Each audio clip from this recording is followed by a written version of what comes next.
विजु जनता दल थिला बेले युवक माने चाकरी पाई नथिले बीजेपी सरकार को डबल इंजन सरकार को भोट देले बर्तमान जिते डबल इंजन सरकार को भोट देइचंदी युवक माने आशा करथिले जे तुरंत हमको चाकरी बाकरी किछि मिलिबो किम दुर्भाग्य ना चाकरी अच्छी ना बाकरी अच्छी किछि नाही दादन खटिया पे जाउछंदी युवक माने दादन खटिया पे जाउछंदी ए परिस्थिति रे आज युव कांग्रेस मिट्टू पात्र एवं आशीर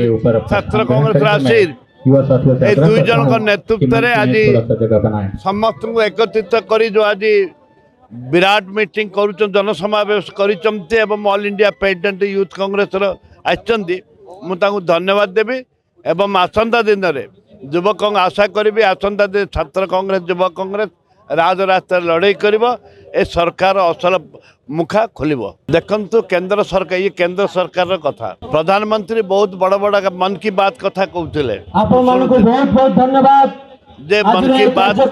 की बात रे जो अर्थर कथा उठाऊ ना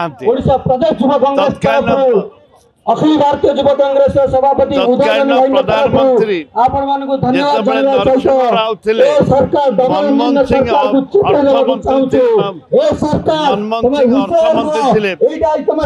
भारत दुर्बल सबल करते आज ये सरकार आसिला परे आज बीजेपी सरकार केंद्र दुई थर तीन थर राजनीति कला परे अर्थ संपूर्ण भाव भूषुड़ी जाए विदेश रे जो इंडियन लोक थिले से भारतीय लोक थिले सबू बर्तमान बैक करने बसले अर्थर अवस्था बहुत खराब से सरकार नैतिकता नहीं रहा जदि आपण को आम भिडी भल लगा तेब आम चैनल को लाइक शेयर और सब्सक्राइब करने को जमा भी भूलु नहीं।